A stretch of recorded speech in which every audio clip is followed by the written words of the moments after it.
Here's my beautiful dill patch that I just harvested some to make the pickles. You want your dill to be beyond the flowering stage. I always include a few that are in flowering just because I like the yellow color in the pickles. But you want it to be still fresh, not dried, but have formed the seed heads. So that's mostly what I picked here, and I usually use 1 or 2 heads depending, 1 or half a head depending how big they are, obviously. And I always leave dill whenever I see a volunteer because you want it in the right stage. So on your dill, one of the things you have to check for, whether you're going to the store for dill or whether you are growing your own, is for infestation. Usually I co-plant cilantro. You can see this coriander heading out, which is cilantro. That helps to repel the aphids. Aphids are your biggest worry, and you do get these other bugs that like make these little clumps. They tighten it up and they spin. So either of those you can actually spray with just an insecticidal soap that will suffocate those. So, but you'd want to do it early on before it starts heading out, or just check it. And also at the store, because you can have a low-level aphid infestation that overnight blows up. And the worst thing, the limiting thing on making pickles, is getting some good quality fresh dill. The other thing that you will see, at least here in Michigan, on your dill is swallowtail caterpillars, and they are beautifully colorfully striped. That's the way you'll know it's a swallowtail.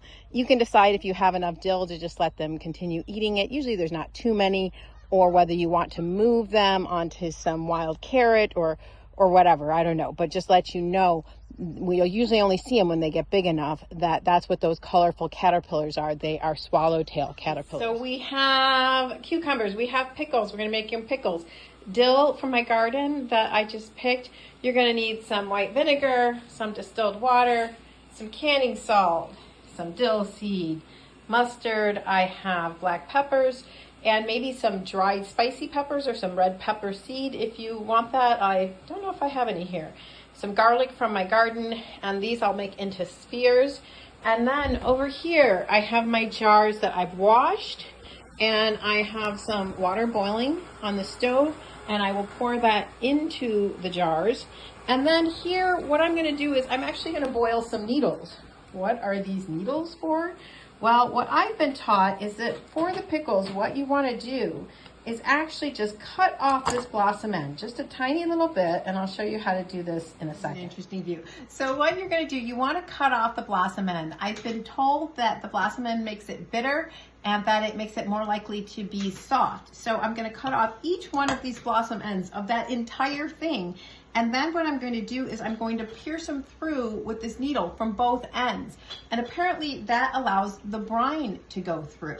And so, but first I'm going to boil these needles on the stove to make sure they're sterile. Okay, so while these were boiling, I went ahead and found my chili peppers, which I like just a little bit of spice in my pickles. So what I'm going to do with all of the little pickles, I am just going to go ahead and pierce them through. I find the biggest needle that I can that won't split it. So this is a small one. I'll do this end. I'll do that end. Supposedly that helps the brine go through. I don't know, people, but like, you know, it's your pickles. So then on these larger ones, these are really easy, and I'll just show you what I'm going to do for all of them. These will be spears, so I'm going to cut off that blossom end, and then these I will either half or quarter. I think they stay more crunchy if you half them, so I'm going to half them and then just keep them back together and then put them in the pan. So I'm going to do that with all of the pickles, and you saw I have a lot. And so these things will be added to the jars. I will add it to the pickling liquid, and I will add it to the jar. So we have dill seed. In addition to our fresh dill, we have mustard seed, and we have black pepper. What I will also add is a couple of cloves of garlic, which I will usually cut them in half and add like 2, sometimes maybe even 3, depending on the size. Then I will add 1 chili pepper, but the inside, the inside little seeds tend to make it really spicy. So what I'm going to do is I'm just going to take a knife right here, and I'm just going to go in and just get out most of the seeds that are at the head of the pepper, so that I have just sort of almost an empty pepper. There's still plenty of heat in those, okay? So I'm going to do that for those, and we'll be back in a minute. While I'm doing this, I'm boiling water on the stove, and I'm filling all my jars with boiling water to sterilize them. And voila. So what I've done here is I've peeled all the garlic and I put each thing in sort of a little pile. So what I do is I'll say, like, for each jar, you know, I'll do 2 to 4 cloves of garlic depending on the size, and I'll do 1 seeded pepper and 1, this is a half a head of dill, but it's a large half, and so I'll kind of look at them, and then I like for each one to do one of these just small yellow things. And as I do the dill, I'll look through it, make sure it doesn't have aphids. I'll cut off any parts with worms, any little of these little seed heads with worms, and so then I'll have that as one. And usually I'll do all 8 of them. I didn't do them all here now, but you kind of get the idea, so that I've got everything set aside that's gonna go into each jar. And while I was doing the cucumbers, is I boiled water and filled 8 jars. So my canner holds 8. This is how many we're gonna make today. I think we have you know, we'll use all the little pickles and then we'll use the big pickles until we fill it up. I won't cut those yet, and any other pickles, I'll just make refrigerator pickles. So right now I'm boiling some more water, and I've got my lids, 8 lids, ready to go. I'm gonna cover those with boiling water, and then with pickles, you're gonna pack them cold. So I'll pour this hot water into my water bath canner and empty it out. And then we're gonna put the dill, the garlic, the pickles in, so I will know how many jars before I even make the brine of pickles that I will have. And now I've done all my little pickles with the biggest little pickles on the top, and I've gone through them with like a darning needle or something. And then I have my bigger pickles, which some of them I put a needle through and others I just sliced in half. So I want these accessible because I want to put the big pickles in the jars first. Of course, I'll put my dill, some garlic, the pepper in, and then the big pickles and maybe another half of pepper, and then we'll start putting the little pickles in. So I'm going to pour these little pickles right here so that I can kind of dig through them for the size that I'm looking for as I pack them. And like you can see, this is a lot of pickles, and if I didn't say this earlier in the video, what I will do is actually pick them and I'll put them in a large, like a 2-gallon plastic bag with, I'll wash them actually, let them dry, put them in a 2-gallon plastic bag with a little bit of paper towel in there to absorb any moisture so that they don't get like wet and funny and start to degrade. And then I'll do several pickings so that I only have to can once. And so I want the full 8 quarts because that's what my canner holds. And of course you can do more, but I really recommend you do small batches because this can get actually kind of overwhelming with all of the different steps. So the next step is going to be bring my canner up, and I'm going to dump my jars of hot water in, and I'm going to start packing these jars, which I'll show you. The rack I'll be using without any dividers, so if I do have the whole 8 quarts, and I've started emptying some of these into the water bath, and I've mostly filled the water bath. And this is, you want to use softened water because otherwise it'll make everything coated. And even if you're not sure your softener is working really well, you can add a little bit of vinegar will help. So I'm going to go ahead, that's already heating. It's going to take a while, so we're going to go through that and then come back and start filling our jars over here. Okay, so I'm going to put a nice big head or half a head of dill right in the bottom. And you can take a spoon and kind of pack that down. A lot of times I will cut these heads of these cloves of garlic in half. I just get that more garlic. I'm going to put 1/2 of the red pepper in the bottom, and now I'm going to start filling them. So I'm going to take my largest pickles first, and sometimes I'll do a couple of these. So let me go ahead and do this one too, because I want to split these larger pickles between the different jars. So, and then I'll just sort of pack them. But I don't have that many really large ones. I have lots of small pickles, so I'm just gonna start with these large ones. And you know, some of these are gonna have larger pickles and others will have mostly just small pickles, and that's fine. There we go.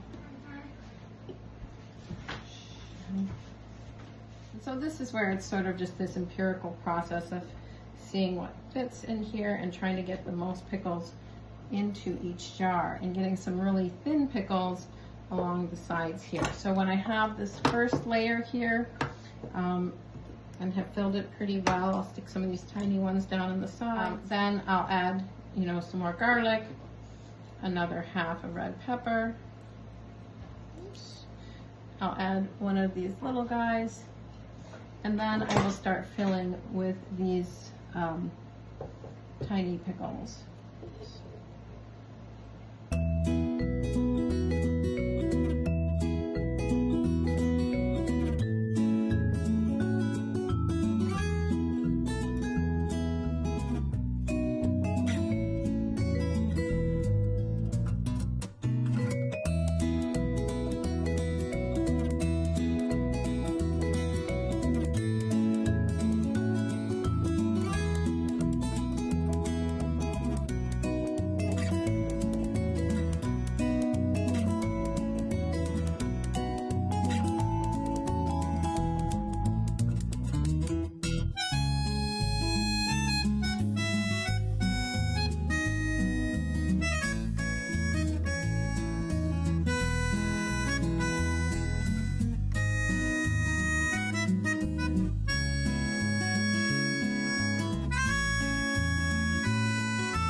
So I used all of the little pickles, but not any of the big ones. I may, I have 8 quarts here, so as these boil for 10 minutes, maybe I will get some more jars and make those. I don't know. But in any case, I put dill and mustard seed in the brine, but sometimes you don't always get enough in each jar, so I go ahead and I sprinkle some dill seed in each jar just to make sure there's a certain amount in there. And then I will sprinkle some mustard seed in each one. Oops.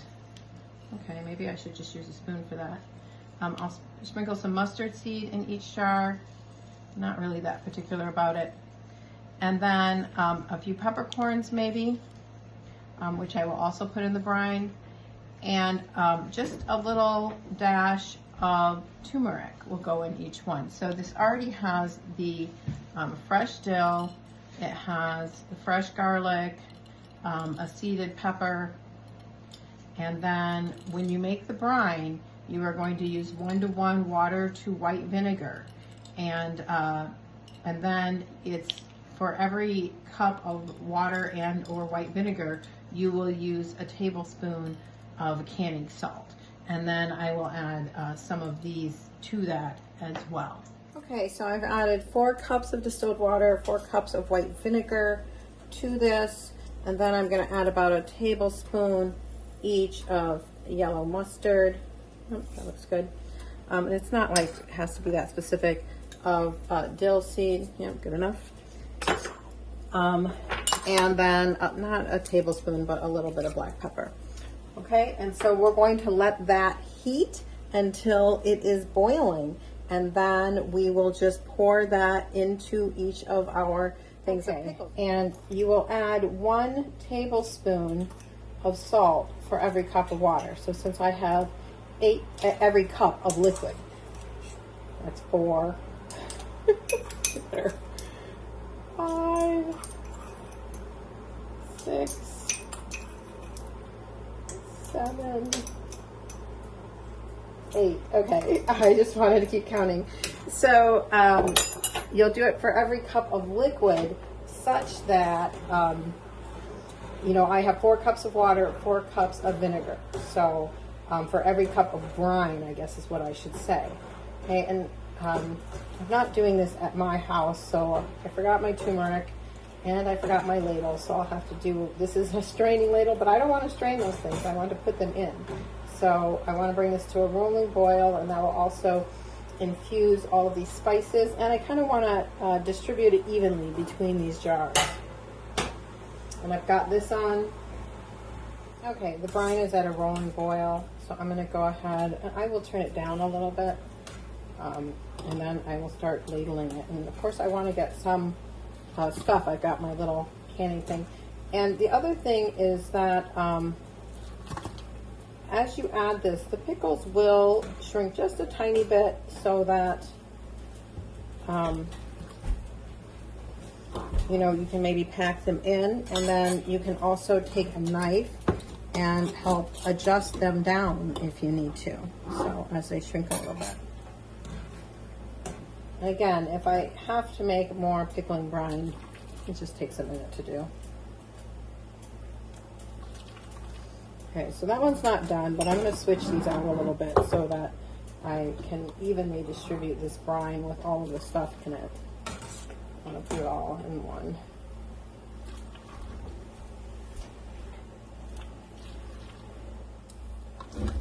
Ooh. The more tightly packed your pickles are, the less brine they will take.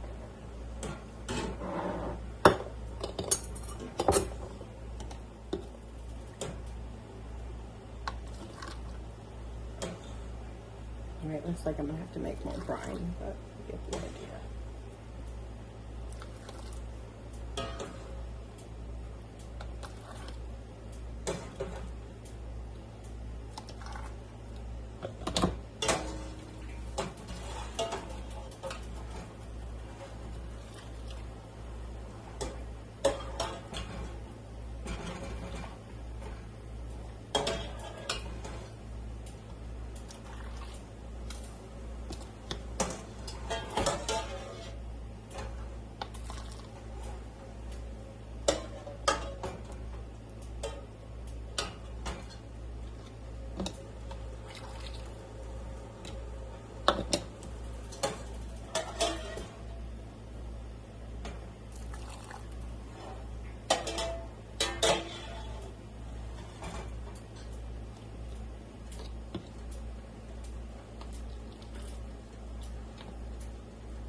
All right, these only need, I think, a 1/4 inch headspace, so I'm going to fill them right all the way up. And as I seal them, I will make some more brine for the other ones.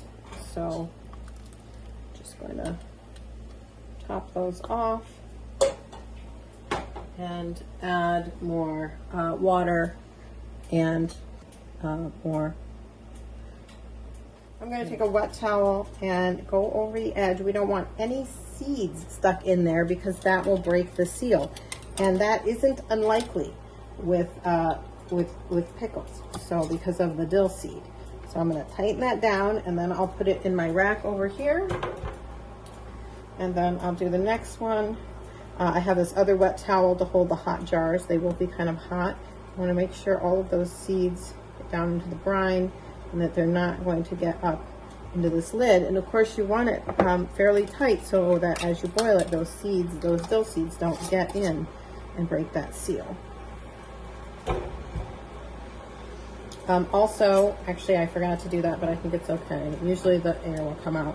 There is a plastic one that I have at home, but you can just stick a knife, do it the old-fashioned way, down in, and this will help release any of the air bubbles. So you want to take a knife for each jar and slip it down and release any air bubbles. And then, you can push these down. And I'm just going to take a wet towel. I'm going to make sure any seeds or pollen or whatever from the dill are not on that seal. And I'm going to tighten that down well and do it for all 4. So I'm going to push these down. And as I said, you can see how they do kind of sink down. But I'm going to make sure there's no seeds. And I don't want any salt on this rim either. Make it hard to open the pickles. So there we go. So here is where, if you want your pickles to be crunchy, you have to do them for exactly 10 minutes. And so I'm very, very careful about not doing them longer. So you see me setting the time, and I will put them in and I will take them out at exactly the 10-minute mark. You know, even a tiny bit sooner if there's a question. And so you want the water to cover your jars, and then you boil them for 10 minutes. And then when you take them out, I, had them in a tiny bit early. So when you take them out, I find it easier to remove them 1 jar at a time. And it just makes it less likely that you're going to spill all this boiling water all over you. And as you remove them, you want to wipe off that boiling liquid from the lid. And I do that immediately as I wipe them off. And then usually as they sit, after you've wiped off that lid, they will cool and you will hear it go pop as it seals. Usually it's later that day or the next day. I will actually remove the lids. I'll wipe down the jars in case there's any salt or vinegar that have leaked out. And you just leave the little, the canning lid, and you can remove the ring and reuse the ring. So good luck with your dill pickles. Peace, you guys.